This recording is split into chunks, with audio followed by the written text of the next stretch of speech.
Então, agora eu gostaria de convidar, nesse momento, a nossa querida professora, doutora, pedagoga, doutora em educação, marxista, a professora Cleide da Silveira Barroso, para vir abrilhantar a nossa aula. Professora, seja muito bem-vinda. Quero dizer assim, do meu prazer incomensurável, como marxista também, como uma entusiasta da educação profissional, tê-la aqui nesse momento, compartilhando esse momento comigo. Obrigada e boa aula a todos e a todas.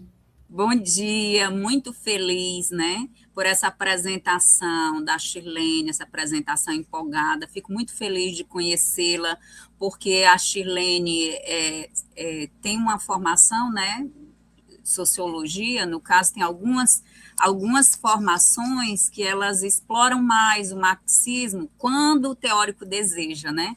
Aí, no caso, a filosofia, a sociologia, o serviço social, tem as bases de formação para compreender melhor a questão do marxismo, da ontologia marxista, ou dos fundamentos e o chão teórico, né, do marxismo. Então, agradeço mais uma vez, agradeço também a nossa querida Kézia, que é a pessoa que faz todo esse trabalho aqui de produção no StreamYard, né, que envia para a gente ter uma boa interlocução com vocês.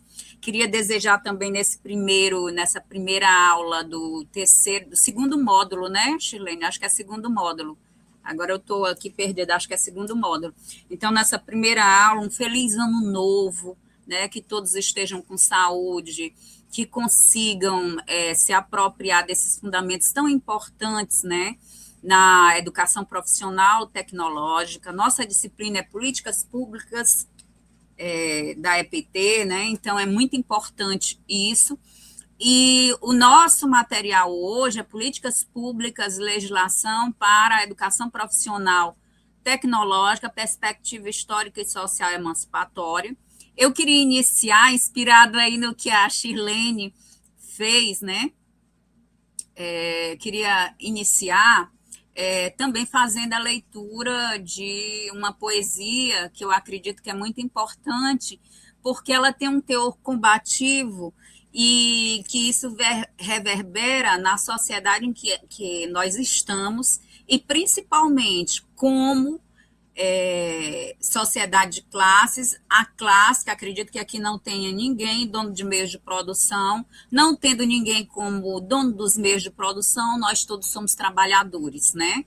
Mesmo que estejamos envolvidos no trabalho imaterial, que é a educação, porque existe uma diferença entre trabalho material e trabalho imaterial.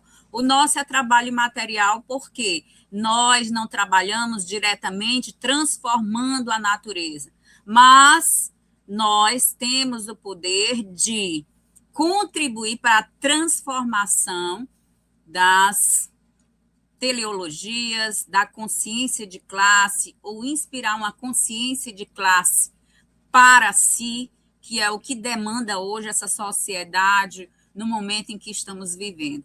Então, eu vou ler aqui uma poesia, né, da Maya Angelou, que é Ainda Me Levanto, né? Pode inscrever-me na história em mentiras amargas e retorcidas. Podes espezinhar-me no chão sujo, mas ainda assim, como a poeira, vou me levantar. Minha impertinência incomoda, porque fica soturno. Ao me ver andar como se estivesse em casa, poços de petróleo jorrando, como as luas e como os sóis, como a constância das marés, como a esperança alcançando o voo. Assim eu me levanto. Querias ver-me alquebrada, cabeça pensa, baixa, olhos baixos, ombros caídos, como lágrimas, enfraquecida de tanto pranto? Minha altivez o ofende? Não leve tão a peito assim. Eu rio como quem minera ouro. Eu sou meu próprio quintal, onde fuzilar-me com palavras, pode lenhar-me com os olhos, podes matar-me com malevolência, mas ainda assim, como há, eu me levanto. Minha sensualidade perturba? Por acaso te surpreende que eu danço como quem tem diamantes? Ali onde as coxas se encontram, no fundo das cabanas da humilhação, eu me levanto. Do fundo de um pretérito enraizado na dor, ainda assim eu me levanto. Maya Angelou. Então, essa parte, né, da poesia muito importante da Maya Angelou fala um pouco dessa questão misógina, racista, né, e que tem a ver também, sexista, com a sociedade de classes e que impera nessa nossa sociedade. Então, eu abro muito feliz, né, contando, lendo essa poesia, Ainda Me Levanto, da Maya Angelou.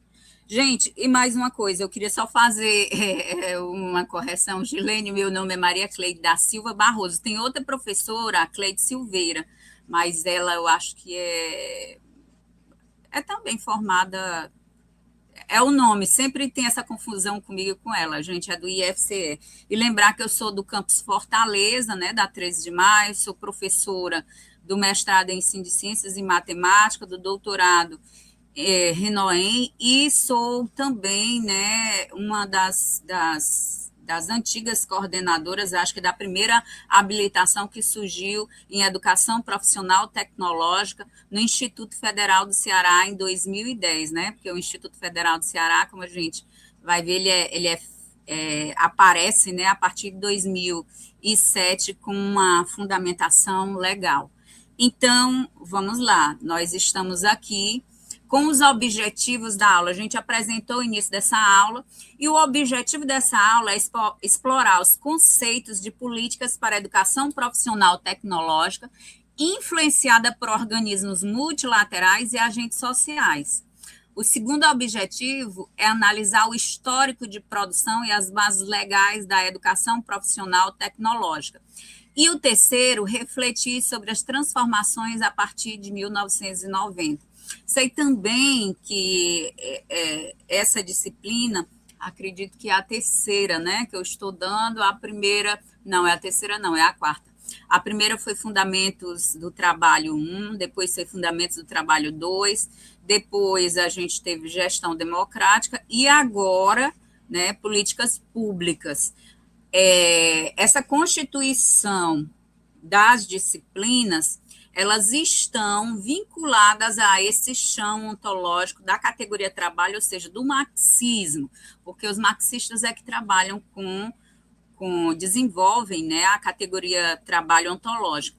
Então, nós temos aí, durante essa apresentação, e essa disciplina é o coroamento desses conceitos chaves, né, a divisão da apresentação vai novamente se basear nos conceitos-chave sobre trabalho, educação, né, emancipação, a história legislativa, reformas e influências, políticas recentes e reflexões finais. Uma coisa muito importante que a Shirlene colocou, daqui a pouco a gente vai assistir um vídeo, não sei se todos conhecem, mas é a Ilha das Flores, é um vídeo, um curta, né? Um curta-metragem de 1989, se eu não me engano, 1989, e nós vamos apresentar esse curta, né,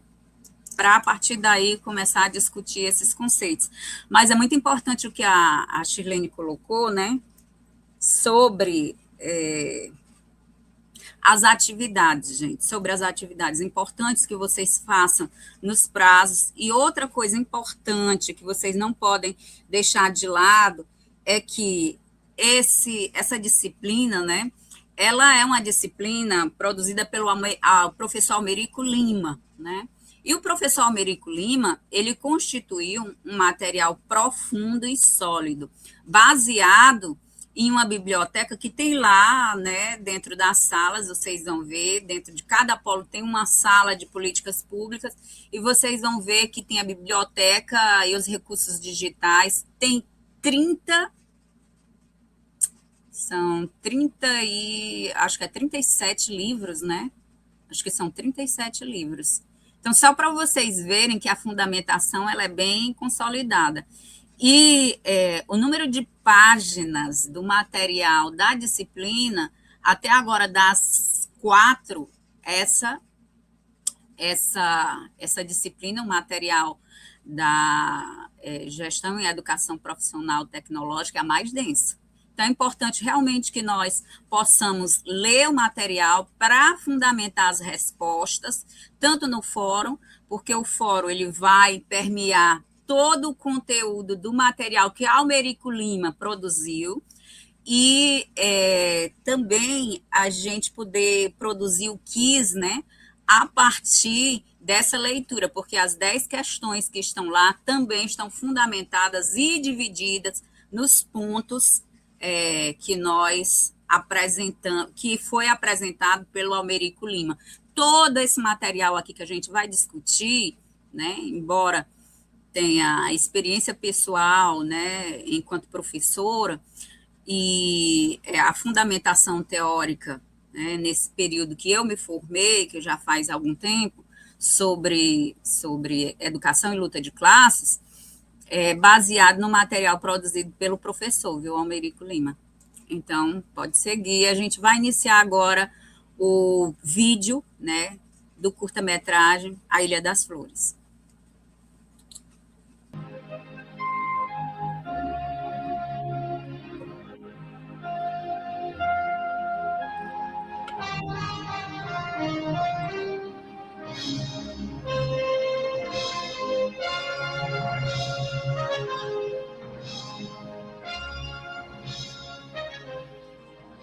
Estamos em Belém Novo, município de Porto Alegre, estado do Rio Grande do Sul, no extremo sul do Brasil. Mais precisamente na latitude.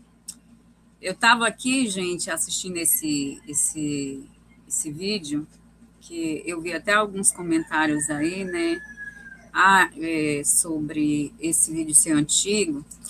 É importante a gente lembrar qual é o papel da história. E, principalmente, não sei se todo mundo sabe disso, e também vai muito, como eu falei no início, né? Dependendo da formação de cada um, né?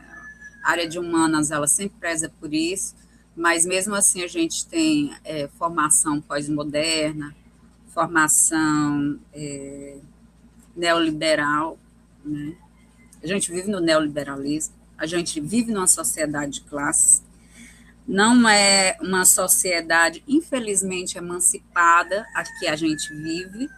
Então, ela tem contornos de formação que, muitas vezes, os indivíduos, os sujeitos, eles compreendem que estão sendo explorados, né? Porque aí é a formação, né, de classe em si, né? Ou seja, eu compreendo todo o contexto, mas eu acho que a possibilidade de superação, ela se estagnou, ela engessou, ela não acontece, ela não tem possibilidade de mudança. E isso, infelizmente, vai contra a história, porque a história, ela descreve um processo gigantesco de compreensão da humanidade. E qual é o papel da história? A história, ela desempenha um papel essencial na compreensão do passado para interpretar o presente, evitar repetições, né, no futuro, e principalmente no contexto educacional, ela ativa o pensamento crítico e a formação de um cidadão consciente. Então, a história, ela contribui para a construção da identidade social voltada para essa sociedade distópica, para a sociedade em que há conflitos e interesses antagônicos. Então, assim, com relação aos conceitos apresentados aqui, gente, nenhum é ultrapassado.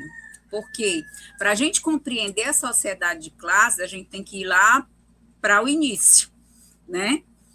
Quando é que se transforma em sociedade de classes? É da passagem do período primitivo para a antiguidade clássica, né? Mas quando é que a gente compreende que essa sociedade é de classes? Quando começa a interagir classes e o pensamento de uma predomina na sociedade, o poderio, né? Digamos assim, o capital cultural, o capital econômico, quem é que tem, quem é que vai ser escravizado. Então, a gente precisa compreender esses conceitos para entender os conceitos que a gente vai abordar aqui, que é emancipação, que é trabalho, deixa eu ver o que é mais, que é praxis humana. Então, a gente tem que entender isso. Os conceitos, eles não estão ultrapassados, eles estão ultrapassados de acordo com a lente e a visão que você utiliza. E como eu sei, né, que, por exemplo, um marxista, ele não vai deixar de ser marxista no debate. Muito importante isso que a Shirlene viu, minha querida, né, tutora, Shirlene, você é genial, você colocou questões maravilhosas aí. A gente vive o debate, mas o debate ele não pode implicar em rebater, eu não concordo com uma coisa, mas eu não posso tentar destruir conceitualmente, porque como marxista eu não vou deixar de ser marxista, eu não vou deixar de ser militante, eu não vou deixar, né, de compreender a realidade como ela é. Como também as outras correntes científicas, né? Quem é neoliberal não vai deixar de ser neoliberal, quem é sei lá, de direita, não vai deixar de ser de direita, né?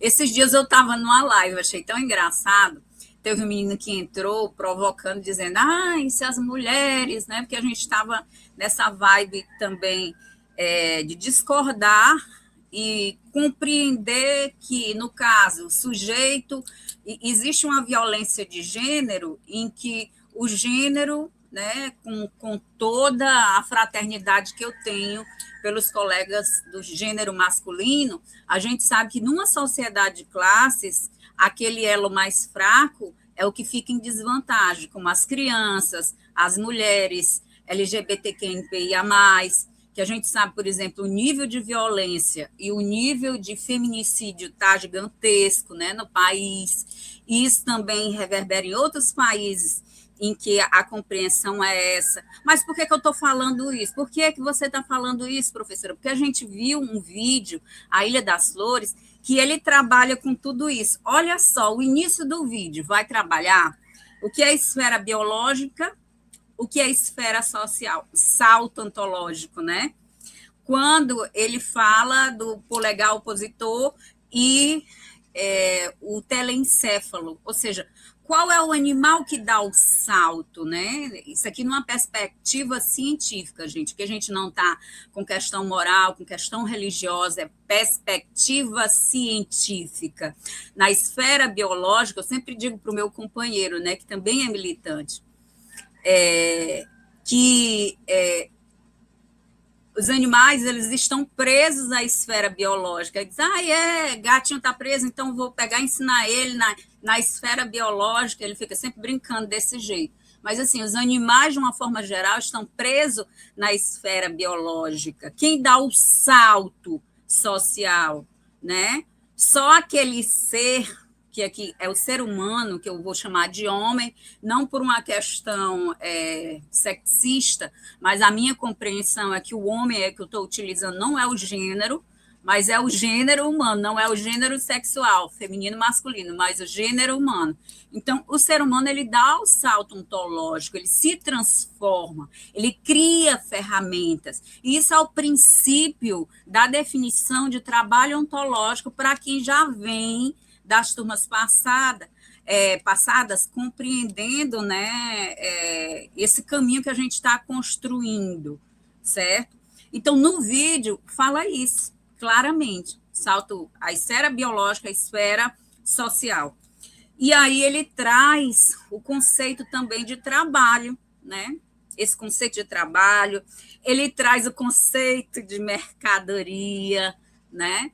Ele traz o conceito a partir, né, dessa evolução do escambo até se voltar para a moeda. Por isso que é tão importante esse vídeo. Ele não é ultrapassado, ele é um vídeo clássico, eu diria. Como é clássico os conceitos de um velhinho barbudo do século XIX, né, e que os livros dele, muitas vezes, uma perspectiva de análise de banca de mestrado, doutorado, alguns professores analisam, mas esse livro aí é antigo, tem que ter uma literatura atualizada. Eu posso colocar uma literatura atualizada? Posso, mas o que eu vou colocar é o comentador do clássico, não o clássico, porque o clássico é anterior ao comentador. Eu sou uma comentadora de Marx, eu escrevo, né? Então, assim, o coroamento, o escambo e a transformação do coroamento da mercadoria que é a moeda.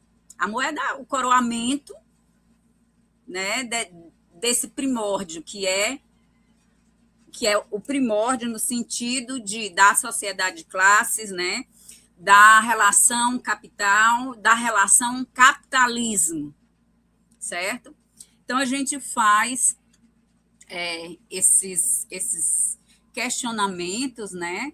E lembra do papel importante para compreender tanto essas disciplinas como as outras baseadas nesses conceitos chaves sobre trabalho, educação, luta de classes, emancipação, praxis humanas, praxis social, que é baseado numa formação de identidade social, baseada no estudo da história, que tem que analisar o passado para poder, né, refletir sobre o futuro, o presente e o futuro, que contribui para uma construção da identidade individual e coletiva, porque eu sempre estou, enquanto sujeito, eu sou produto dessa totalidade social, eu sou produto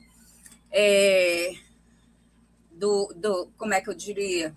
Eu sou sujeito particular da totalidade social. Então, assim, eu sou um sujeito particular, mas a totalidade social, universal, interfere na minha percepção da realidade. Ao mesmo tempo que ela interfere, me constrói, eu de novo devolvo para a sociedade.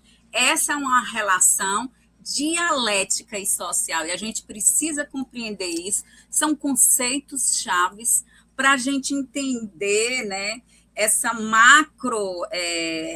macro determinações sociais e compreender a importância da EPT. Então, aqui a gente vai destacar a importância da EPT na emancipação, né, na educação profissional tecnológica, na emancipação, no trabalho, na praxis humana e nas transformações e relações entre oprimido e opressor. Só lembrar que essa questão da opressão é um conceito cultural, né? Um conceito cultural, mas o conceito realmente, quando a gente fala de exploração social ou da exploração de classes, aí a gente entra no conceito econômico. Então, essa expressão oprimido e opressor está dentro, né, do conceito cultural. Análise e discussões, que aí são citações que tem no texto do só lembrar aqui o nome dele, do Almerico, né? Almerico Lima, que as análises e discussões se concentram na produção histórica das políticas educacionais, nas bases legais que sustentam a EPT e nas transformações de produção do Estado e da sociedade. É tão importante, eu achei tão assim oportuno trazer esse vídeo, a Ilha das Flores, né? Que foi premiado, né? E ainda sempre eu apresento em todas as disciplinas, principalmente porque eu tenho disciplina de política educacional dentro das licenciaturas, eu sou professora das licenciaturas, do mestrado e doutorado, mas nas licenciaturas, que é justamente, acho que teve um colega, acho que foi o Ian, né? O Ian disse, professora, eu vi na graduação. Pois é, Ian, é muito importante porque a gente está fomentando, né, a fundamentação desses conceitos chaves importantes. Então, o homem, isso ia muito bem, ele não nasce homem, ele se torna homem. Mas como é que ele se torna homem, né? Para nós que temos a conceituação da categoria trabalho, é a partir da criação das ferramentas.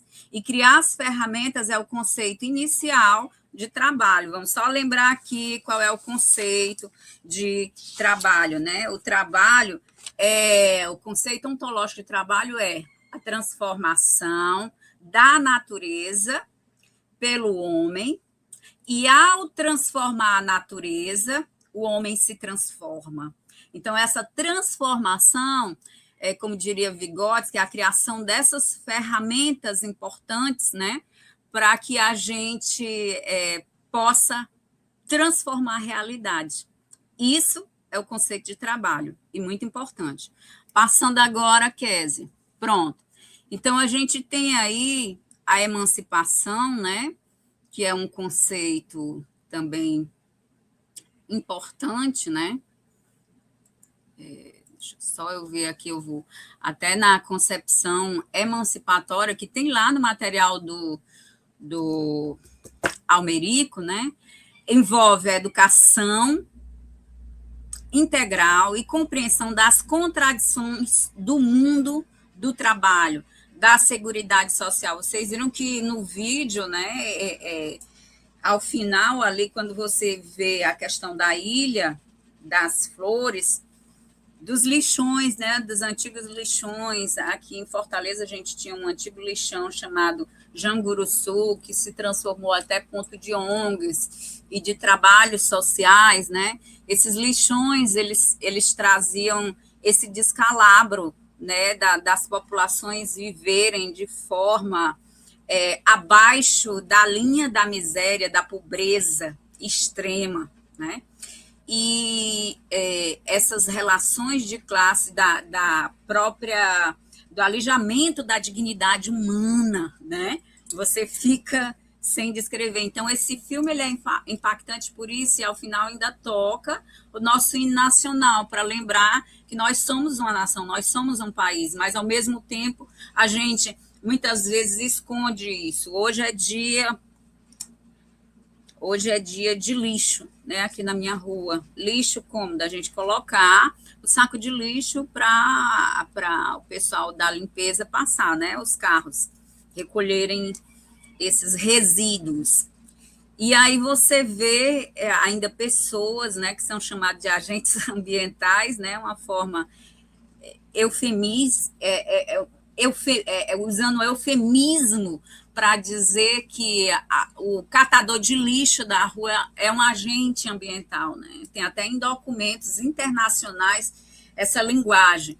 Então, a pessoa fica mexendo no lixo que você coloca, porque ela não tem outra possibilidade, essa realidade. Então, é importante a gente compreender essas contradições do mundo e do mundo do trabalho, da seguridade social, do desenvolvimento socioeconômico, ambiental e do território, que é outro conceito que vai ser abordado durante o material do Almerico, né? Integra a formação geral, a formação técnico-profissional sobre a emancipação, né? Essa concepção emancipatória. Tem o trabalho como princípio educativo, que aí a gente lembra o que é o trabalho como princípio educativo, que a gente já abordou em outras disciplinas. É a teoria. Princípio educativo é a teoria que robustece a prática, porque a gente vive numa reflexão teórico-prática, né? Eu lembro até que a gente falou do modelo de escola unitária, né, em outras disciplinas, que vem se constituindo. Então, essa é a quarta. Então, princípio educativo, teoria, escola unitária, prática, né? Ou seja, como é que eu vou fazer isso se materializar? Através da prática. Então, tem como princípio educativo, né, a pesquisa e intervenção social como princípios pedagógicos, contribui para a formação de pessoas enquanto seres humanos, trabalhadores e cidadãos. A gente pode até ainda colocar outras categorias como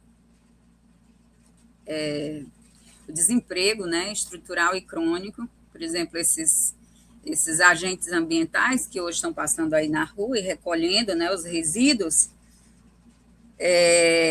eles ocupam, né, um número do desemprego estrutural e crônico e vivem a linha, né, abaixo da linha da pobreza, da miséria extrema. E ainda, né, esse conceito de emancipação ou concepção emancipatória, ela dialoga com essas políticas públicas de trabalho, emprego e renda, de caráter emancipatório e com ações afirmativas de inclusão e diversidade. Deixa só eu ampliar aqui, né? Então, nós temos aí na emancipação, liberdade, igualdade de direitos, sair do subjugo, emancipação política versus humana, superação de opressão material, né? Isso é uma citação do Gramsci, via Carmo, 2024, né? Ou seja, isso é uma... Esqueci agora, mas vamos lá.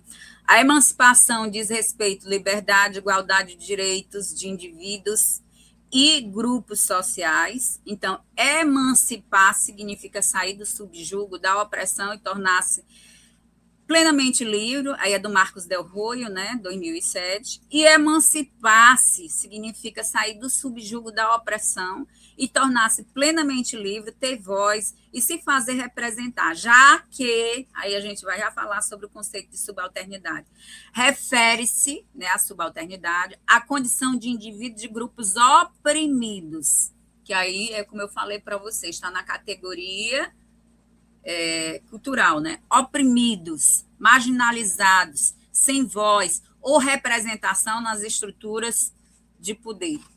Continuando, né, nós temos aí dois conceitos chaves. O primeiro, da emancipação ou concepção emancipatória, nós apresentamos. O segundo conceito da subalternidade, vamos explorar aqui, que é justamente essa condição de oprimido sem voz, da classe trabalhadora e excluída. Teve uma aluna que falou sobre violação, é violação dos direitos, porque numa sociedade de classes, a gente tem que ter essa consciência que são interesses antagônicos. Nesses interesses antagônicos, a classe que vai puxar para si toda, digamos assim, de sobremaneira, né, as condições econômicas de domínio, classe elitizada, né, seria a classe que domina. No caso, numa sociedade de classes, a mais fraca é puxada para essas condições de subalternidade. Mais fraca, não, mais forte, só que ela não detém os meios de produção.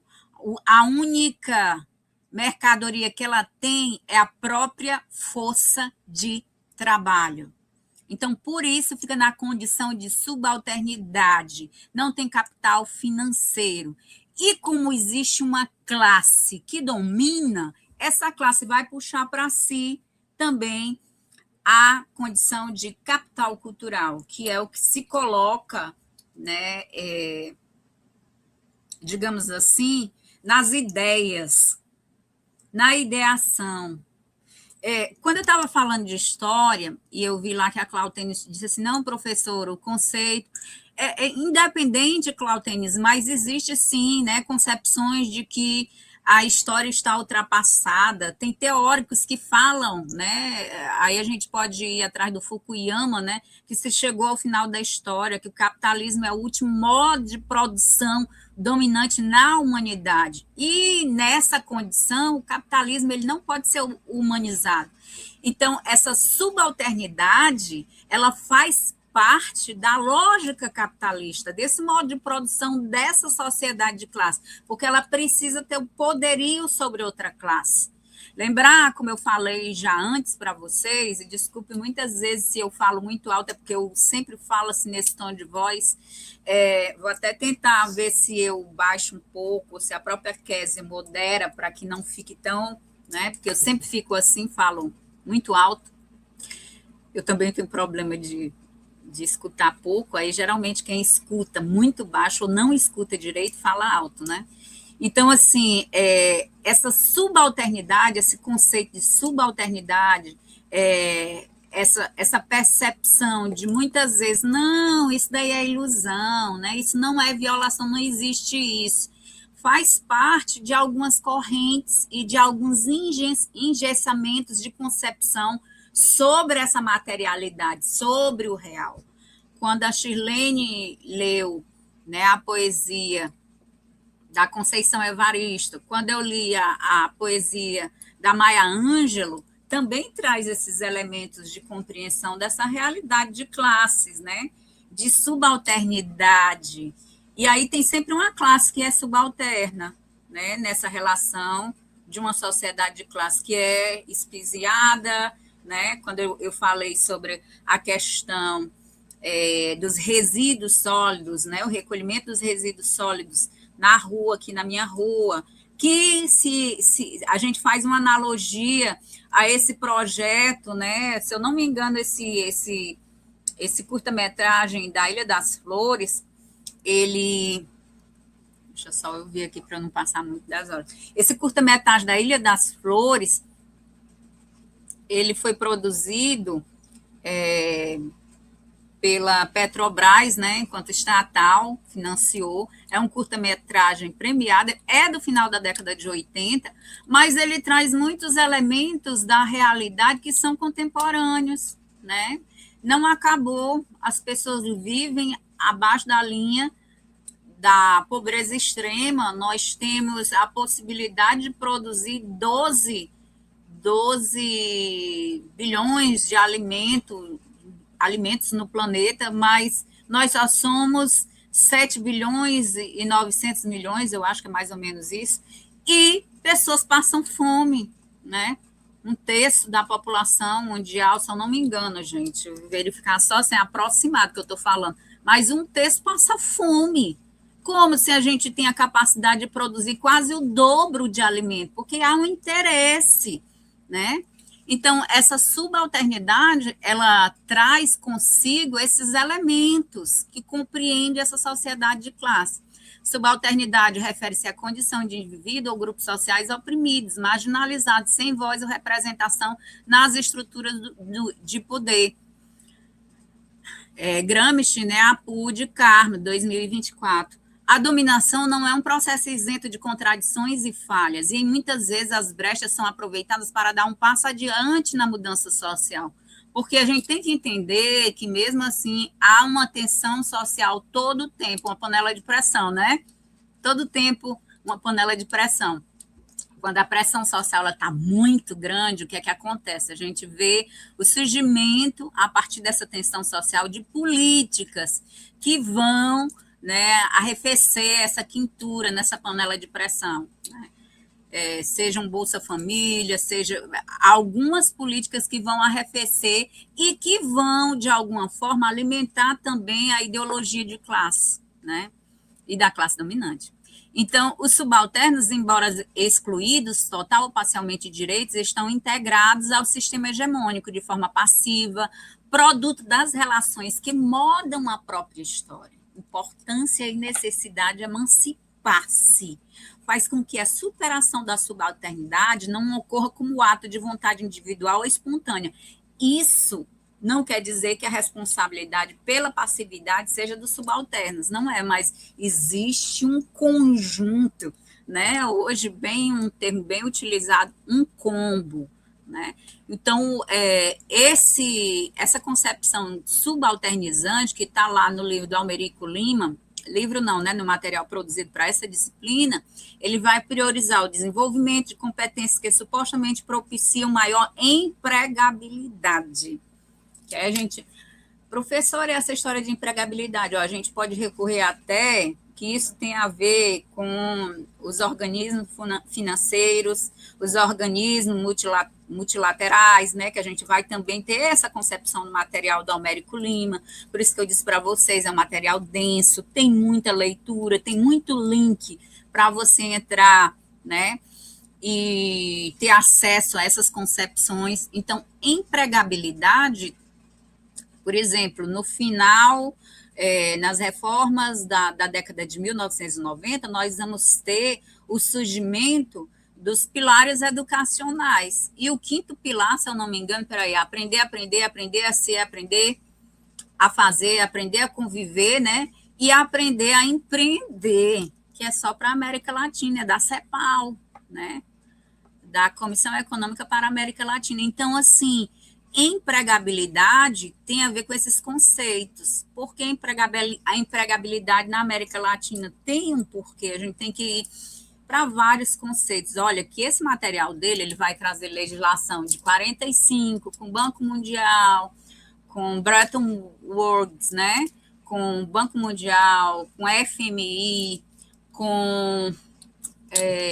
nós vamos ter também conceitos, né, da criação de tudo isso no período pós e entre meados de guerra, sobre 1970, com os ajustes estruturais do capital e um novo perfil de trabalhador. Nós vamos ter as reformas da década de 80, principalmente aqui no Brasil, que é após a ditadura militar, né?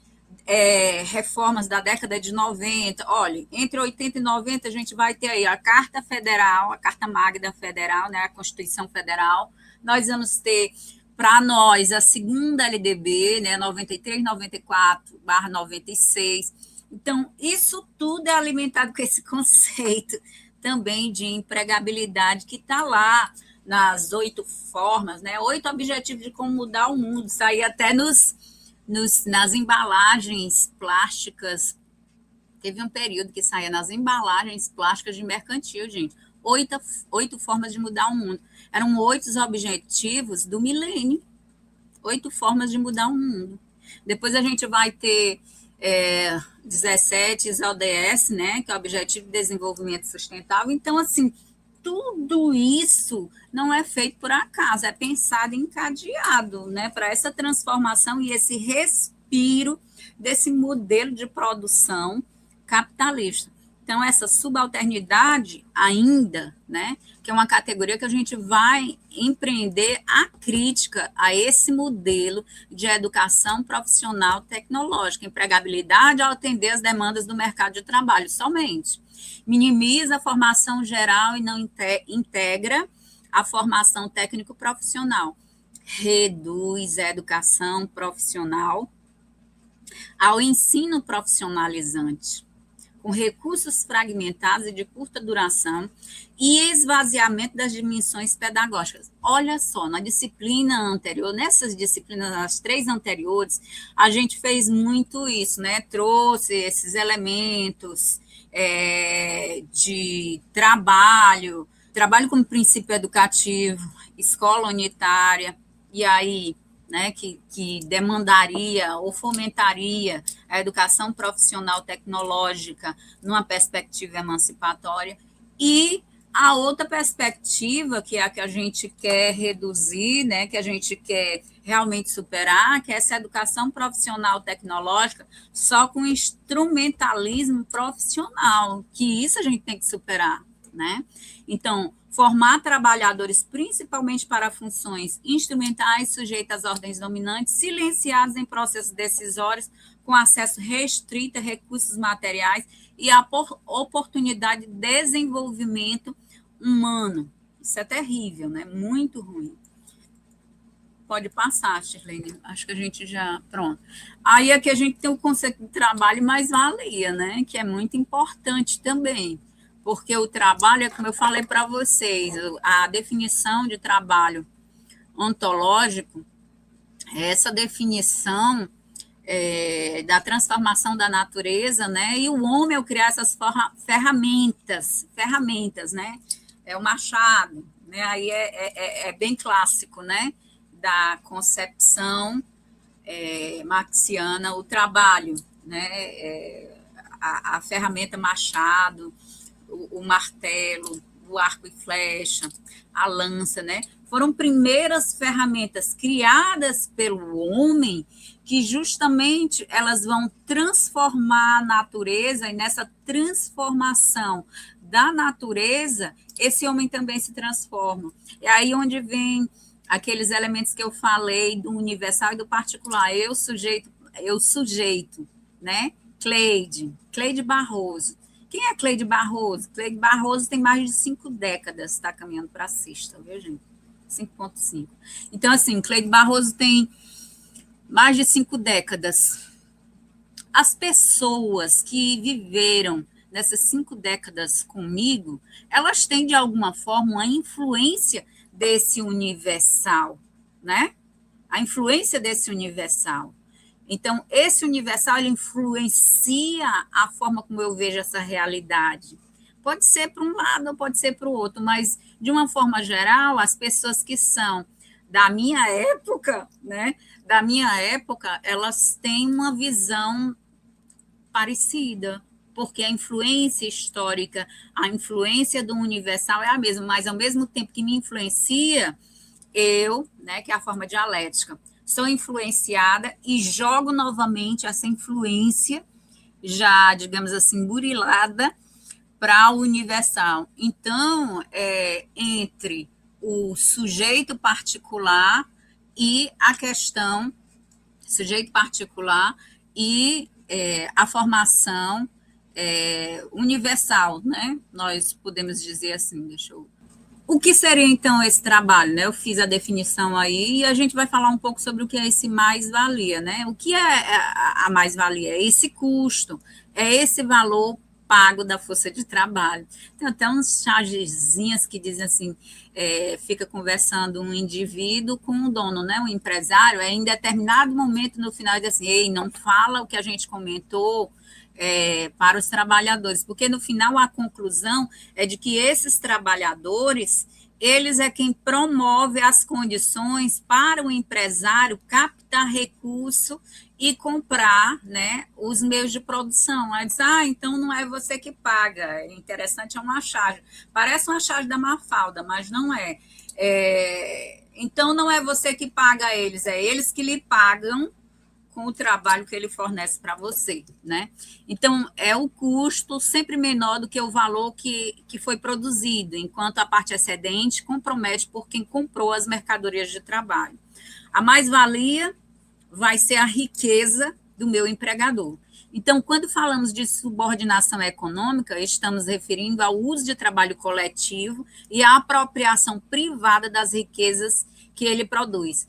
Mesmo aqueles que trabalham de forma familiar ou cooperativa, que não são explorados na produção, são explorados no processo de circulação, transporte, comercialização das mercadorias. As riquezas materiais e imateriais são fruto do trabalho humano. E aí, olha só, né, riqueza material e imaterial. Eu lembro que quando eu fazia doutorado, tinha muito uma questão lucasiana não resolvida, que eu acho que ainda não foi resolvida até hoje, no doutorado, né? O trabalho, a educação, os professores trabalham dentro do conceito clássico de trabalho, é trabalho imaterial. E dentro do conceito clássico de trabalho, isso é uma discussão, gente, não está fechado. Dentro do conceito clássico de trabalho, o trabalho é material, não imaterial. Então, os professores não trabalham. Então, o que é que a gente faz? A gente dá aula. Horrível, né? Professor, o senhor trabalha só dá aula. E não é um trabalho? É um trabalho, né? Mas é preciso compreender o que são essas riquezas materiais e imateriais.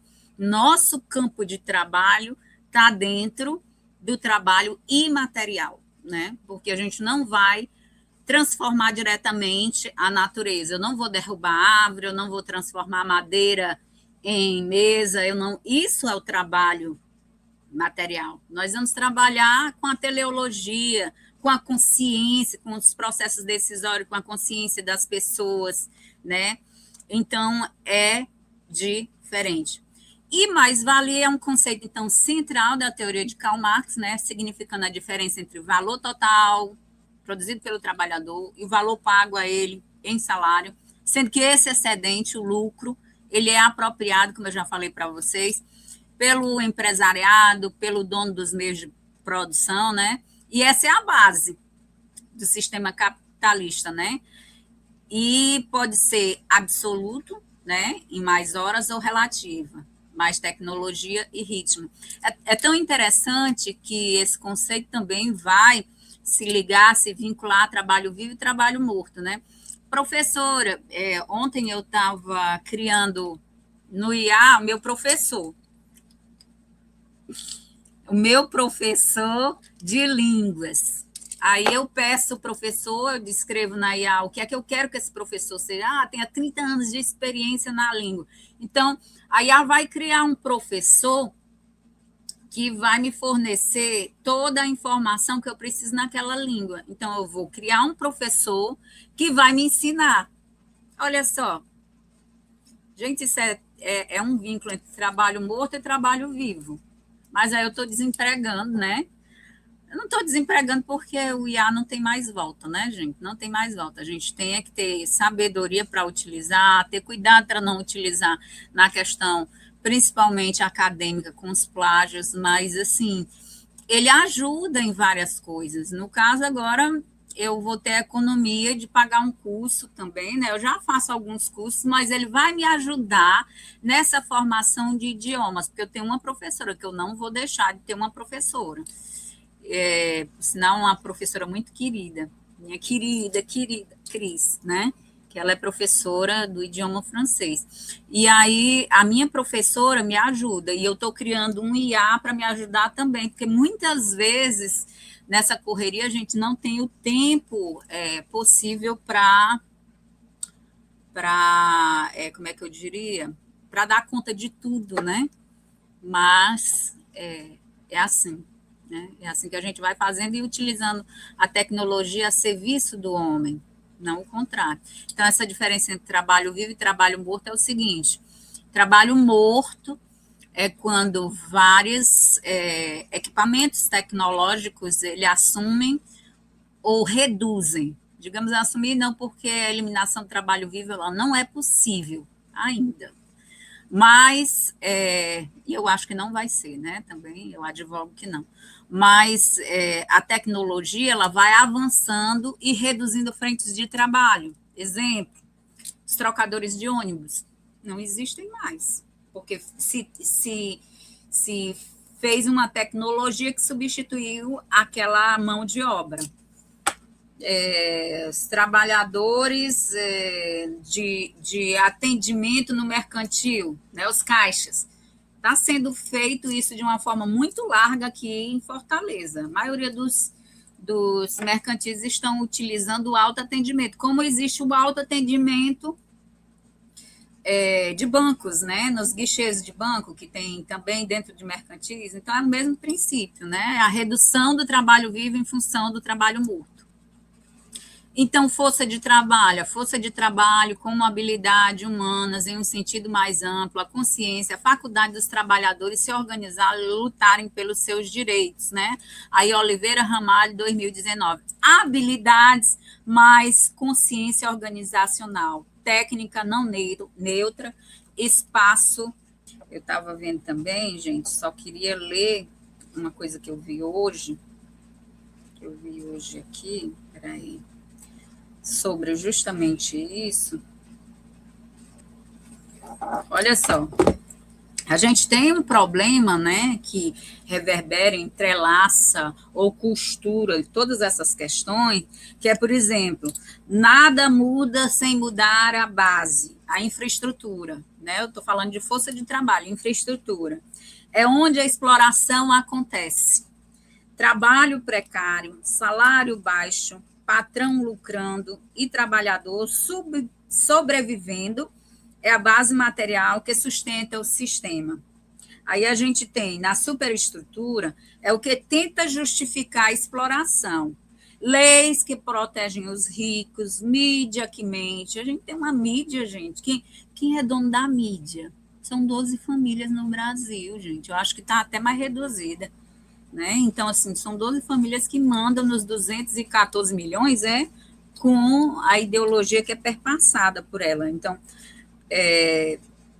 Religião e escola ensinando. Religião e escola, elas ensinam realmente a obediência, mas não estou fazendo nenhum julgamento moral, estou lendo em cima do Marx, viu, gente? São conceitos científicos. Quem manda na economia, manda nas ideias. Na verdade, eu estou lendo aqui um comentador. Trocar governo não basta, trocar discurso não basta, sem atacar a infraestrutura, a exploração continua. Organização, olha, as habilidades e consciência de classe e luta, né? Mas como é que eu vou formar isso no trabalhador? Numa perspectiva de educação profissional, tecnológica, emancipatória. É assim que eu posso fazer. Então, como eu disse para vocês em aulas passadas, o discurso tem sido a dualidade, né, entre essas duas perspectivas de EPT. Uma tem que ser superada, para que a gente possa, enquanto trabalhador, vivenciar o melhor. São aparelhos ideológicos do Estado, a escola, a família, a religião, são. Quem disse isso não fui eu, foi o próprio Marx. E Althusser, ele vai reforçar isso com aparelhos ideológicos do Estado, né? E aparelhos repressivos do Estado. Então, a gente está falando aqui numa perspectiva científica, certo? Pode continuar, Kézia.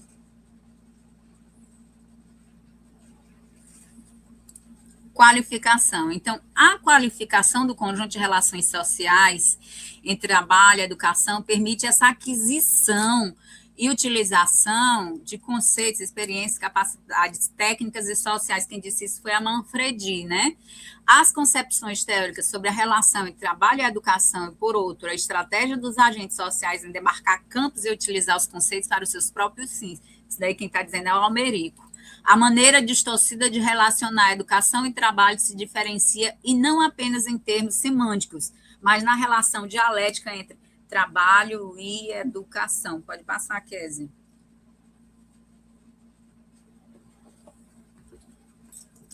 Olha só, mulheres no mundo do trabalho. Também é abordado isso no material dele, né?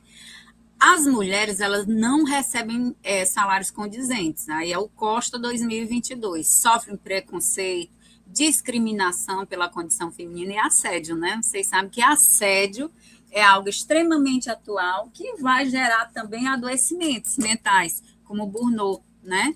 E outros casos, ansiedade, estresse, né? Adoecimento psíquico. Então, fatores como a necessidade imediata de sobrevivência, a origem regional, a qualificação, impactam nessa formulação. Existem também nessas distinções que a gente está vendo aí de gênero, a partir das quais o homem tem acesso mais amplo à qualificação, enquanto as mulheres enfrentam oportunidades limitadas, frequentemente ligadas às suas trajetórias pessoais e maternidade. Ora, essa questão da maternidade, muitas vezes você é impedido de assumir frentes de trabalho porque você é mulher, porque você pode engravidar, ou entrar em concursos porque você é mulher, porque você pode engravidar. Tem isso também, né? De maneira mais dissimulada, mas existe, sim. Então, a ética do provedor, presente no universo masculino, cria, então, digamos assim, essas barreiras, né, para mudar, de mudança. Por quê? Porque se procura estratégias para aumentar a renda familiar. Por outro lado, as mulheres, apesar de serem consideradas competentes nos seus postos de trabalho, não recebem a remuneração, que foi o que ele colocou lá, né, no início, o Costa, e discriminação por sua condição feminina, e são recorrentemente vistas como exigentes e nervosas, né? Que aí vem a questão, é a condição feminina. Digamos assim, eu lembrando aqui o filme O Físico, né? A fisiologia, o físico não é o físico e matemática. O livro Físico, que dá origem ao filme, né? O Físico é mais de 2 horas e meia, igual esse Avatar que está aí no cinema, né? Longo. Então, assim, vai tratar da medicina, da fisiologia humana. Então, a fisiologia feminina tem essas questões, tem uma carga hormonal exacerbada, a reação da mulher é diferente, mas também ela é mais resolutiva, né? Tem um livro sobre as mulheres na guerra, é um livro da União Soviética, né? É de uma russa, que é um primor, gente, porque ele descreve justamente como é a mulher, né? As mulheres são mais eficientes na guerra do que os homens, mas antes disso elas choram, mas elas fazem. E de uma forma mais eficiente do que o homem, acredita? Então, essa autora, ela fez um levantamento do posicionamento das mulheres na guerra. E aí ela descobre esse fato, que é histórico, né? Ai, mas mulher chora demais, mulher não sei o quê, os próprios companheiros ou soldados, mas elas eram mais eficientes do que ele, do que eles, com a baioneta na mão. Então, assim, você vê porque tem essa questão da feminilidade e dessa construção social de que a mulher é mais frágil, de que a mulher é mais, digamos assim, mais humana. Talvez ainda tenha esse traço muito forte na identidade feminina, porque é uma construção social, né? A gente tem que lembrar disso. É uma construção social. Pela história, quase tudo é construção social. O salto ontológico, a feminilidade, a masculinidade, a possibilidade de orientação sexual diferente do gênero em que você nasce, o que mais que é construção social? A maternidade, a paternidade. Então, a gente tem que ter essa compreensão. O Estado, né? E aí nós temos, né, o Estado expressando os interesses dos setores dominantes, equilibrando a coerção e o consenso, construindo a hegemonia, Hoffman, 2001, e é preciso entender o Estado como um produto dessa simetria, que aí vem os aparelhos ideológicos do Estado, do OTSE, que eu falei para vocês, né? Do poder econômico, do poder político, da sociedade, qual é a classe que domina, o que faz expressar os interesses dos setores dominantes. Então, tudo isso é uma compreensão que a gente vai construindo. Agora, é importante que a gente perceba, né, como isso está dentro do texto do Almerico. Eu estou até aqui passando força de trabalho, subordinação, produção, né, essas epistemologias, a qualificação que a gente falou, né, as mulheres, qualificação e reestruturação produtiva, cada vez mais apresentada a partir, né, dos padrões de produção, que a gente tem que ver, por exemplo, historicamente, os padrões de produção, Taylor e Ford, né, a esteira e o relógio, que apareceu lá no vídeo do Chaplin, né, que quando ele está lá, coitado, né, sendo a formação totalmente instrumental e, digamos assim,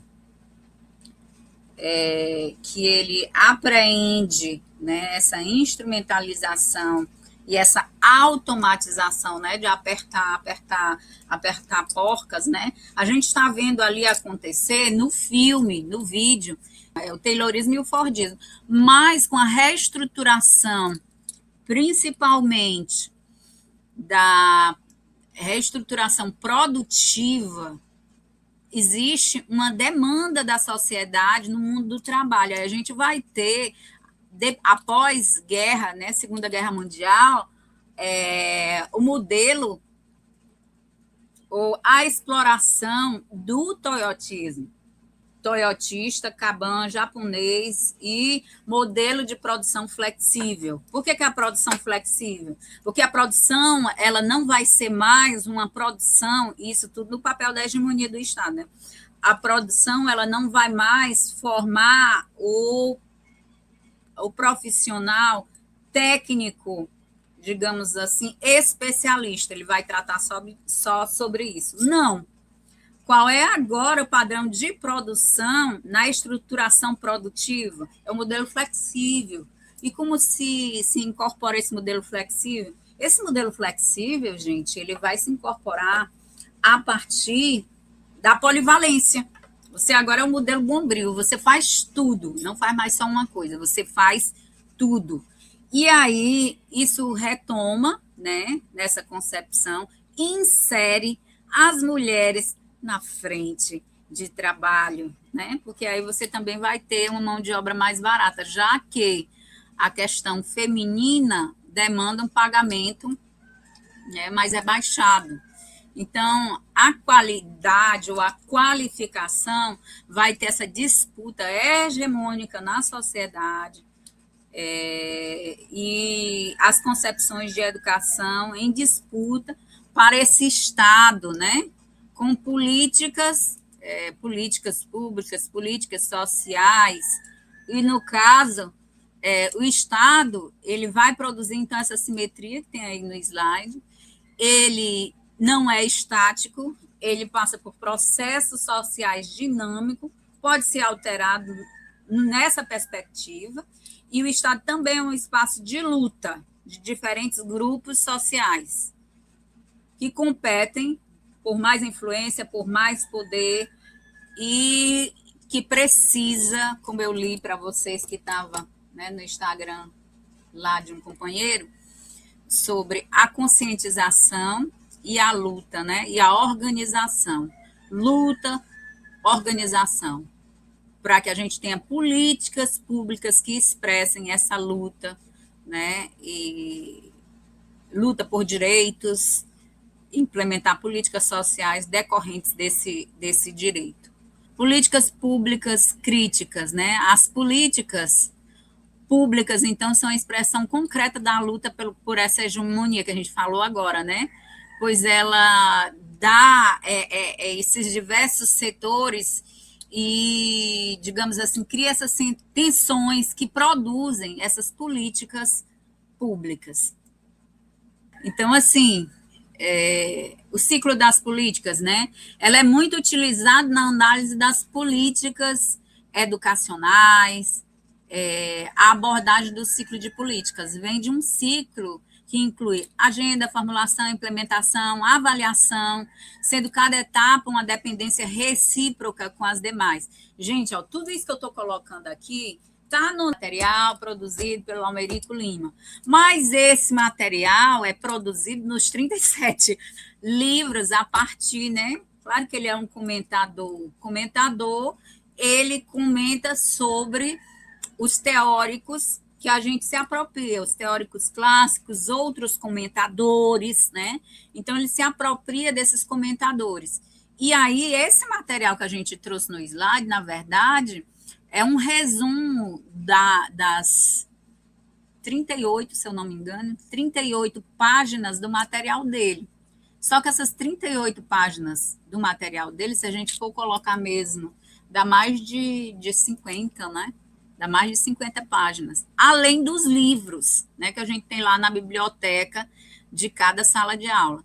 Influencia, então, tudo isso, né, na trajetória do ciclo de políticas, e permite uma compreensão mais dinâmica por meio da análise trajetória das políticas, dos programas educacionais, e com base no quê? Nesses contextos aí. Qual é? Da influência, da produção de texto, da prática, dos resultados, dos efeitos, das tensões, da estratégia política, né?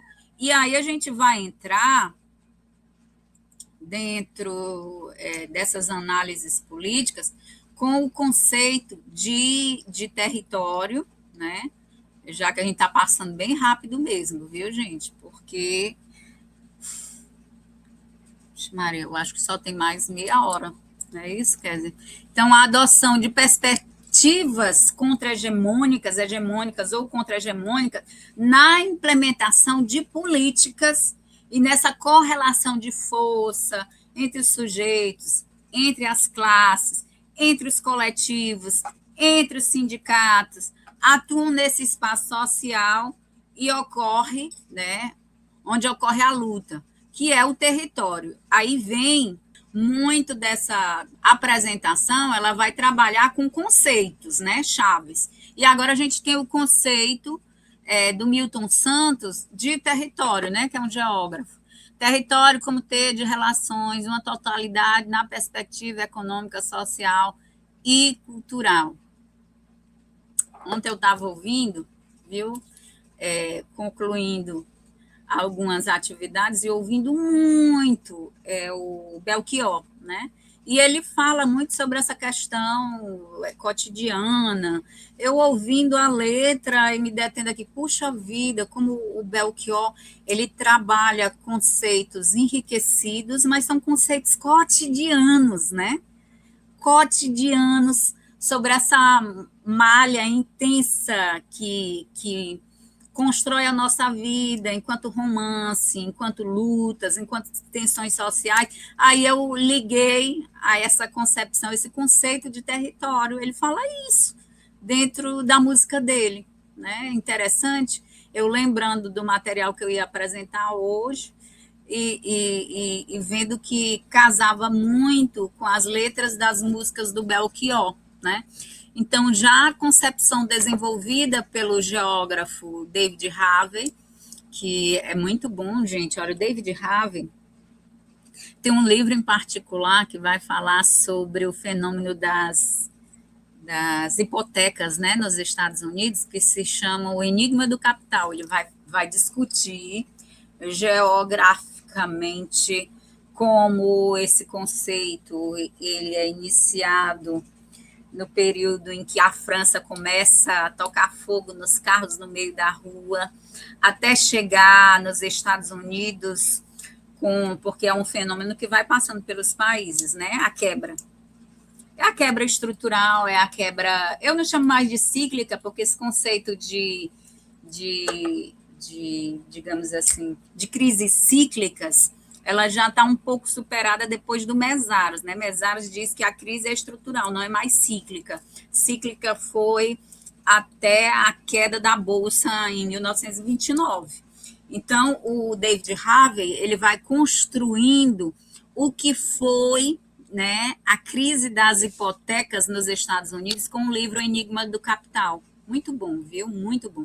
Então, o David, ele nos ajuda a compreender que o território é parte fundamental da expansão e da acumulação e que sua história territorial contém elementos fundamentais para compreender como o capitalismo se desenvolve em diferentes contextos, ou seja, quais projetos foram implementados, as consequências, os processos, a implantação futura, os sujeitos sociais, né, como se opor, contrapor nesses projetos originais e fornecer alternativas mais inclusivas e menos danosas à população e ao meio, né? Então, ele faz esse desenvolvimento.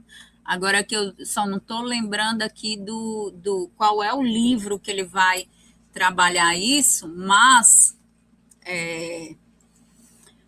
eu cito para você, tem um livro aqui, eu não estou lembrada qual é o livro dele, mas tem um livro aqui, principalmente, esse conceito de território, né? O conceito de território, mas no material do Almerico tem David Harvey, aí vocês podem ver na bibliografia que tem lá o livro que ele retirou, né? Que é o livro de 2024. Capitalismo é um sistema, isso nas palavras do David Harvey. É um sistema que cria e recria continuamente as configurações territoriais. A acumulação por despossessão redefine as relações territoriais e sociais. O território, ele conta uma história. Ele permite compreender os processos. E a história é sempre consequência do que a população consegue tornar, né, ou tomar de decisões. Então, é assim que o David ele vai falar sobre território. Pode passar, Kézia.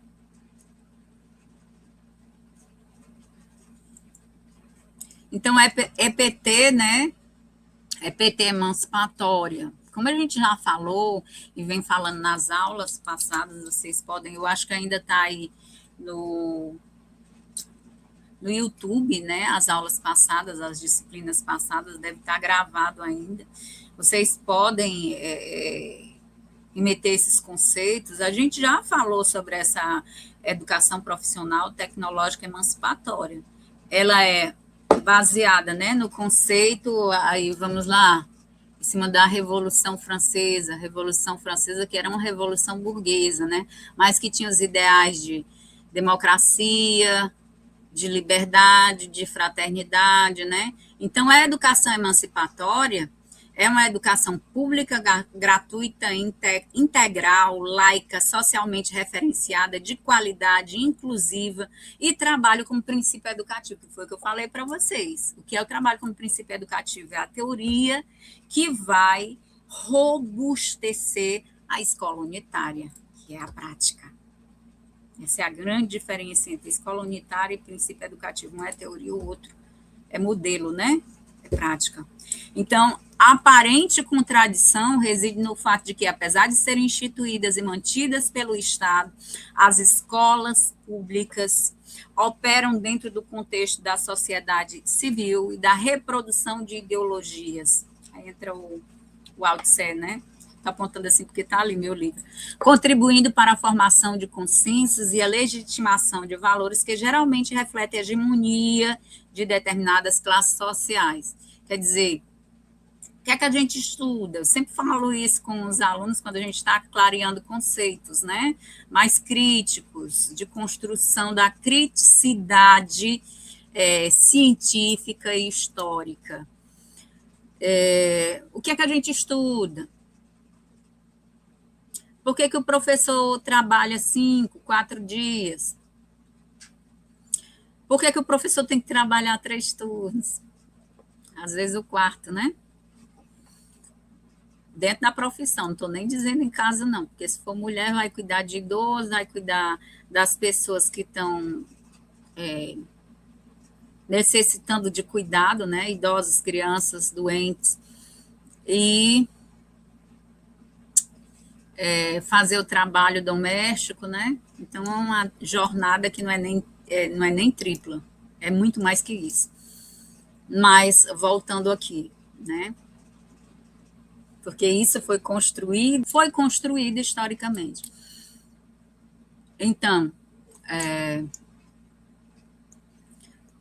por que acontece isso que eu perguntei? Por que a gente trabalha mais? Por que a gente tem que estudar isso? Porque é uma reprodução de ideologia hegemônica, né? Isso significa que aquilo tudo que a gente faz, ela está ligado a uma classe social que domina, né? A percepção muitas vezes errada, né? De que as coisas estão engessadas, que não podem mudar, é porque isso é construído historicamente e isso é construído socialmente. Então, uma hegemonia de classe, porque esses conceitos, essa ideologia está a serviço de uma classe que está mais organizada, que tem o poderio. Entenderam?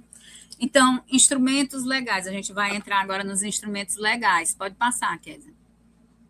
A lei estabelece regras, princípios, o decreto ela regulamenta a aplicação de leis. A Constituição Federal de 88 foi após a reabertura política, foi após a redemocratização do Estado. Lá, né, a educação e trabalho, ela é reivindicada como direitos sociais, regime de colaboração entre a União, os estados e os municípios. E a LDB, de 96, que é a LDB, né, preconiza a educação de qualidade para todos, ainda que represente posições corretas e, muitas vezes, contraditórias, né? Então, assim, Constituição de 88, há um conjunto de artigos. Quais são os artigos? A 205 a 214, né?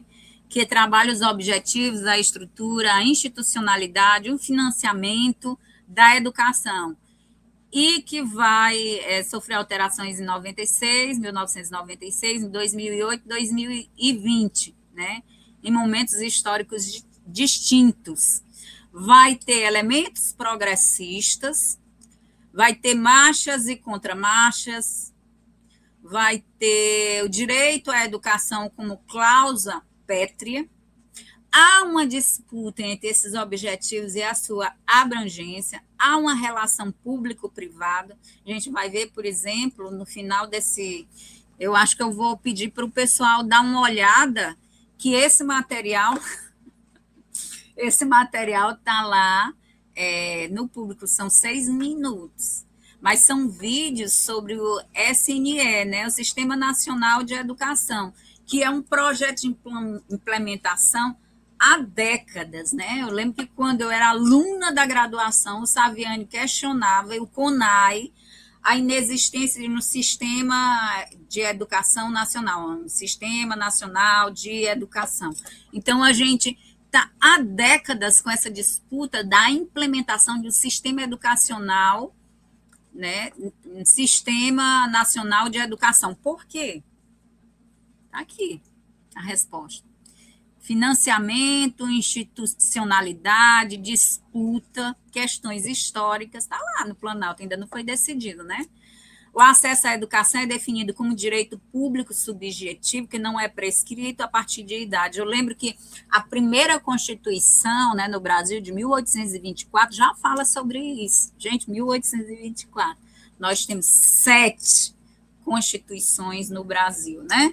E a última, ela reforça isso. Até agora, muita gente ainda está, né? Claro que a gente avançou nos objetivos, no direito, no acesso, mas a gente ainda está, né, longe do que deveria ser correto e desse tempo histórico de luta do Estado, né, da família, digamos assim, das organizações, né, que o Estado da família também é de acordo com o planejamento, né, das instituições e desse financiamento que está muito mais em outras instâncias, né, como emendas parlamentares, né, a gente sabe desses escândalos aí, e que não vinga como o objetivo principal, que é essa possibilidade de uma educação pública, gratuita, integral, laica, de qualidade, inclusiva, com respeito à diversidade, com participação social.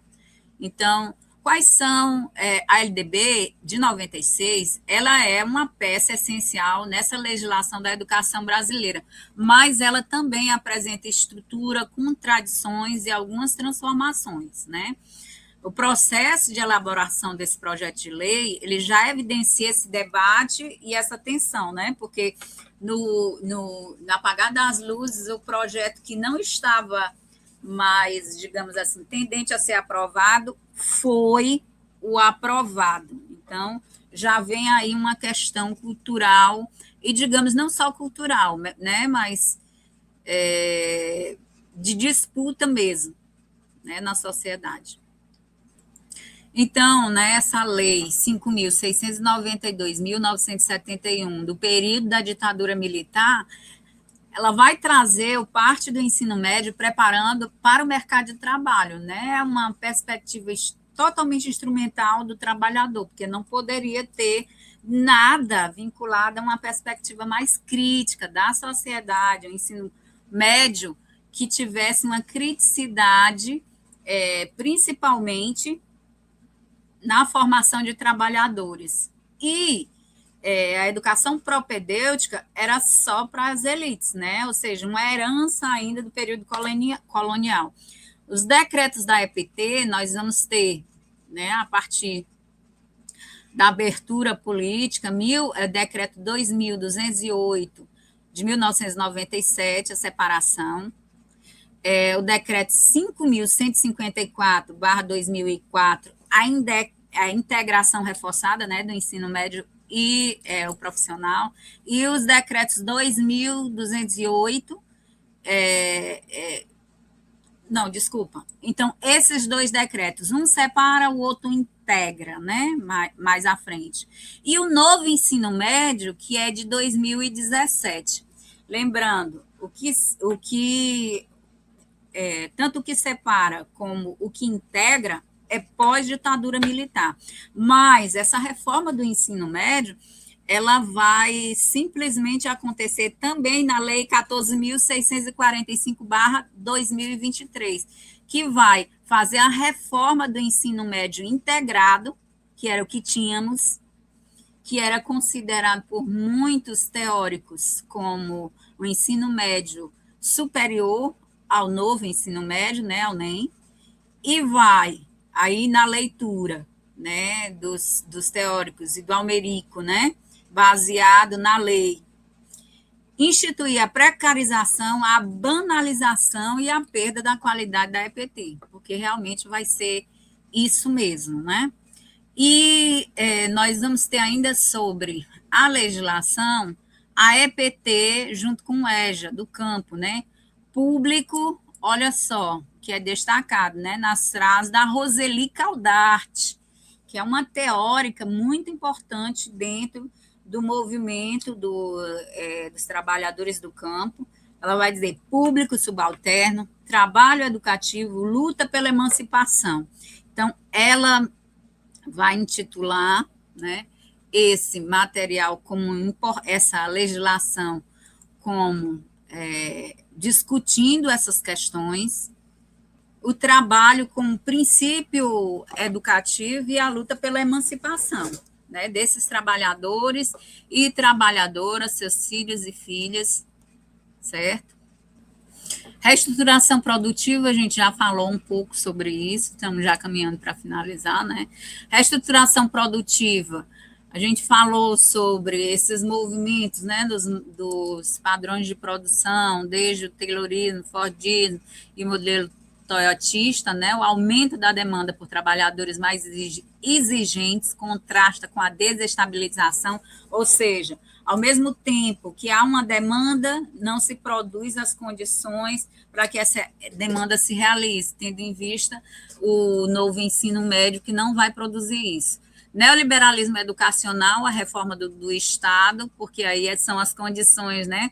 O Estado mínimo, redução com os gastos sociais, globalização excludente, mas lembrar, essa redução com os gastos mínimos vai acontecer para a questão social. Quando um banco quebra, essa redução, em momento algum, vai reverberar o neoliberalismo, muito pelo contrário, aí o Estado sai com suas verbas, recursos, até aprovados no plenário, para saldar as dívidas de determinado banco, né? A Fatorelli, Maria Luísa Fatorelli, que foi ex-economista, né?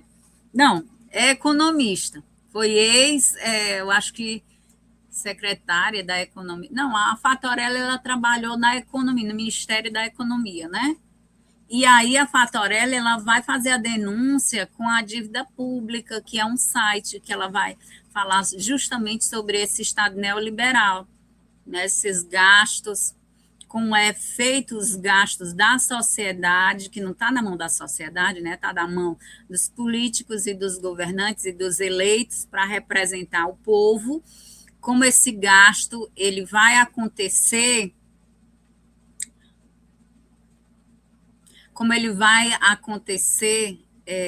para essas políticas sociais. Ela não vai acontecer, vai ser reduzido, e para as políticas de amparo às classes abastadas ou bancos, né, públicos, aí ele vai realmente amparar. ONU e agências, a Unesco, a OIT, o Banco Mundial, o FMI, a influência neoliberal, as várias reformas que vão acontecendo, né, costuradas na formação, nessa perspectiva do novo trabalhador, na formação do novo trabalhador, estão tudo costurada na legislação educacional, que a gente vai ver no material do Almerico, que é longo, como eu disse para vocês, né? E nos livros que ele colocou aí para a gente estudar, tá? Então, tudo isso é costurado, né, com os organismos financeiros internacionais, com os organismos multilaterais, que são vários países. Então, vai haver esse digamos assim, como é que eu diria? Essa formação, né, esse conchavo entre o que se elenca como mais importante, o que deve se seguir nessas políticas, e, claro, a ONU, a Unesco e essas agências, elas vão, sim, ter espaço decisório nas políticas, principalmente nos países da periferia do capital. E países da periferia do capital, nós somos um, né? O Brasil é o gigante da América Latina.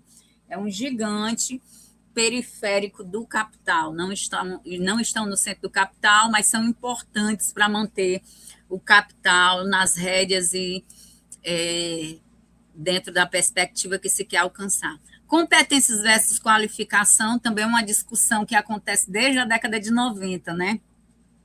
Competência, ela vem antes um pouquinho, mas ela vai ser, digamos assim, muito exacerbada com Perrenot, né, sobre competências e qualificação. Isso vai se apresentar nos documentos de, meu Deus, planos educacionais, né, os primeiros planos educacionais sobre competências e qualificação, repetidas vezes, 19, 20 vezes, dentro de um documento pequeno, aparece a palavra competência e qualificação diversas vezes. Então, competência, fragmentação, mercado, qualificação social e contraditório, porque, de fato, né, essa qualificação ela acaba não acontecendo.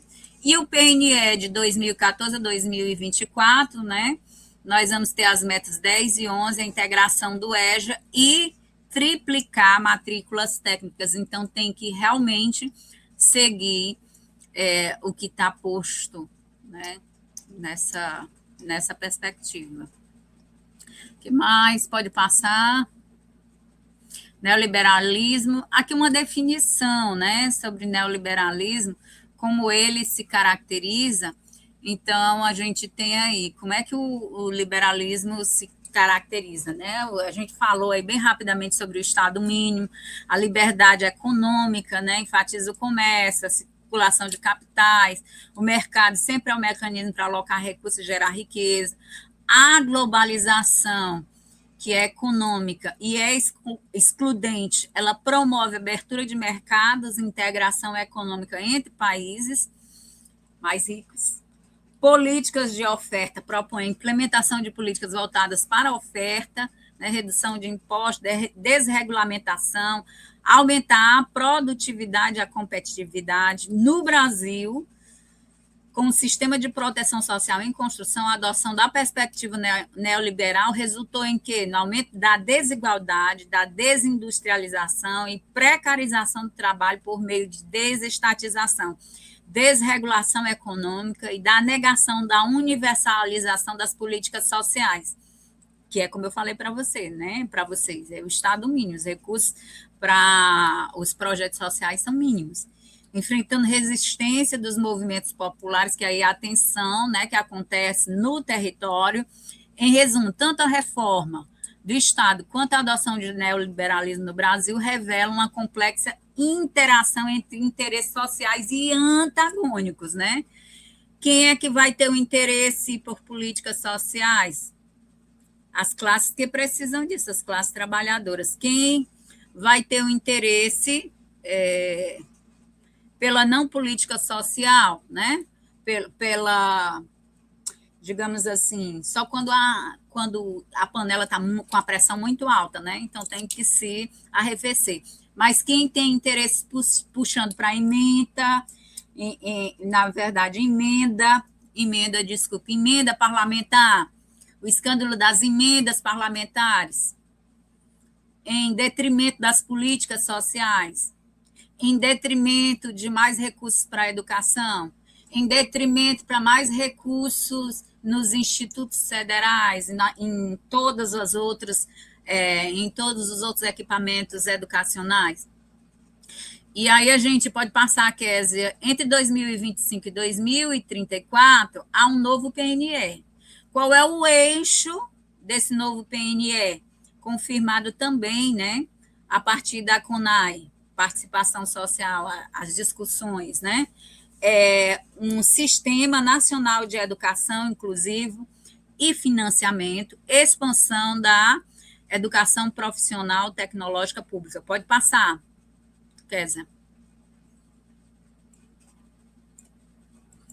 E aí nós temos aí o novo ensino médio, né, que a gente já falou, que é pobre, né, é uma reforma terrível, né, que adequa normativas infralegais a essa reforma, né, a resolução do CNE, e que tem, desde o seu lançamento, amplamente contestado pela comunidade acadêmica, pela sociedade civil, pelos trabalhadores da educação e estudantes, mas mesmo assim não mudou, né? Mudou um pouquinho o foco, mas ainda está do mesmo jeito. Pode caminhar, Kézia, porque lá nós percebemos, né? A comunidade educacional como um todo percebe que falta a participação social, alunos, pais, sociedade geral, professores, que há uma subordinação ao mercado, ou seja, não é uma formação direito, mas há um trabalho precário, que há uma privatização da educação, né, de forma direta e indireta, que aí vocês entendam, né, essa reforma, ela molda a educação a partir de necessidades do mercado, há uma flexibilização e fragmentação do currículo, porque foi retirado as trilhas, né, era introduzir os itinerários formativos, disciplinas eletivas, depois foi mudado para trilhas, novamente criando trajetórias diferenciadas, depois produzir novamente o nome, né, se volta novamente para itinerários formativos. Mas o que significa isso? Essa escolha do aluno, né, acontece sem condições adequadas, é uma autonomia fora do prumo, né, restando apenas aceitar o itinerário que é possível dentro das escolas, além do que retirado do conteúdo básico importante, universal, o conteúdo clássico, e se coloca muito mais o conteúdo instrumental para a execução da formação desses trabalhadores. Por isso que é precária, né, falaciosa e barata. E o CNE, né, que a gente até deixou um vídeo aí, mas que a gente não vai mais se arriscar a passar agora, com medo de que caia novamente, se bem que a Kézia está colocando aqui, mas eu acho que nem vai dar, né, para colocar lá. Vai fazer uma organização dessas videoaulas para vocês assistirem. Eu vou pedir para os tutores passarem, né, e a gente tem aí a escolha dos vídeos, mas os vídeos também estão dentro do material do Almerico, da disciplina, que vai falar, tem 3 ou 4 vídeos sobre o Sistema, né, Nacional de Educação, que aí, nesses 3 últimos slides, um é o próprio vídeo que eu escolhi, o menor, mas tem um de 6, outro de 8, outro de 12, eu acho que tem um quarto de 12 também, é a criação do SNE, né, que está em tramitação no Congresso Nacional há anos, devido à dificuldade de construção de consenso entre diferentes concepções e agentes sociais, ou seja, há anos se reedita, se denuncia a falta de um sistema nacional de educação, e não acontece. Por quê? Porque precisa de um regime de colaboração, precisa de responsabilidade, precisa de definição de papéis e precisa, gente, de financiamento. A preocupação dos nossos políticos não são com os financiamentos da educação, porque a gente está vivendo um Estado neoliberal. A preocupação são com as emendas parlamentares, né? Infelizmente é isso. A descentralização e autonomia dos entes federais, sem tirar a prerrogativa da União, né, nacional. E, por último, o penúltimo é o vídeo, quer dizer, não vai dar para passar, mas tu pode passar aí o seguinte: o SNE é uma viabilização, monitoramento e avaliação permanente, né, o papel para avaliação permanente para o Plano Nacional de Educação, conforme discutido no CONAR em 2024. Então, sobre o PNE, a gente ainda poderia, né, se realmente fosse levado a ofício, ao final, né? A estruturação de um sistema com possibilidade de criação de subsistemas específicos para avaliação, financiamento e gestão. Eu lembro que quando a gente montou, né, a avaliação de sistema educacional na prefeitura, numa prefeitura que eu trabalhei, que a gente montou, eu era uma das coordenadoras dos setores de avaliação, e eu montei a avaliação do município, que foi o que aconteceu, né? Eu digo, meu Deus, se houvesse um Sistema Nacional de Educação, não precisava a gente fazer isso, todo município tem que montar o seu sistema nacional de avaliação, tendo um geral que poderia ter subsistemas, que poderia ter um papel, né, específico de avaliação permanente, de monitoramento, de gestão, mas não tem, porque não existe um Sistema Nacional de Educação. Então, vejam as várias falhas, né, que se contém pela falta do Sistema Nacional de Educação. E, para finalizar, que eu já sei que eu passei do tempo, que é bem clássico, eu não consigo cravar no tempo, eu vou fazer a leitura, e correndo aqui, né? Eu vou fazer a leitura de um poema que a nossa querida Shirlene, né, me mandou sobre o diário de uma operária, né?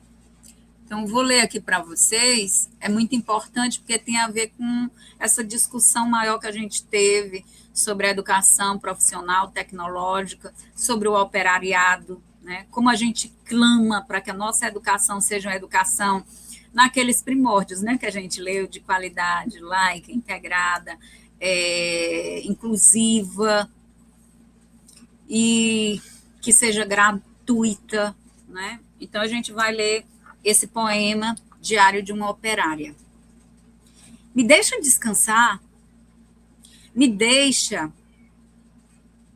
descalçar, me deixa quietar, me deixa deitar, me deixe me desarrumar, me deixe me descabelar, me deixe me alimentar, me deixe sarar.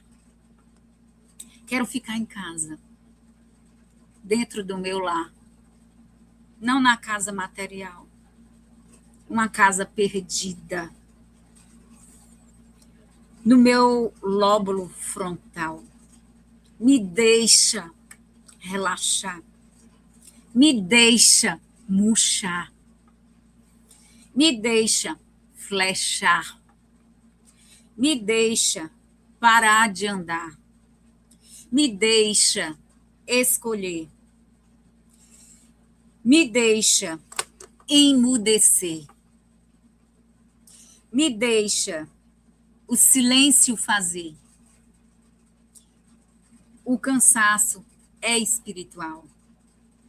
Pular do navio não foi opcional. Arrumada foi um ritual de sobrevivência global. Me deixa esmorecer. Me deixa esconder. Me deixa adoecer. Me deixa morrer. Poema escrito em 27 de novembro de 2024. Diário de uma Operária foi inspirado na história de Sandra Regina, mulher negra, que foi feito refém na Avenida Paulista e não reagiu nem demonstrou pânico. Após o susto, já em segurança, ela concedeu uma entrevista e disse algo que ecoou profundamente em mim. Eu, com tanta coisa para fazer, parada aqui, só pensava no meu ônibus que perdi. Mesmo sob a ameaça de morte, ela não reagiu, não porque estivesse calma, mas porque não teve tempo de sentir medo. Sua mente estava ocupada demais com a lista infinita de tarefas. O poema fala das muitas operárias que estão sucumbindo, não por fraqueza, mas porque a rotina de batalhas é tão constante, tão invisível e tão naturalizada que já não sobra nem tempo para o descanso.